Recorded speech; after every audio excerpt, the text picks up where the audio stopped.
Hey, and welcome back to 2D Tiger. So, idler pulley has been replaced. The new hydraulic tensioner is there. You can see the grenade pin is ready to be pulled.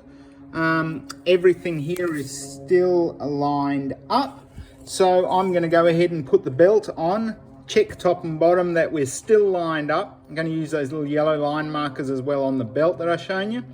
And then I'm going to pull the pin on that tensioner and give it a bit of a twist and check that everything fits together. So so far so good. Been a quick one. I'm about 45 minutes in now. Bit of faffing around having to get some tools and stuff because I'm doing this out in the carport, but otherwise quite a straightforward job. Thanks for watching. Hit that like and subscribe if you want to see more of this kind of stuff.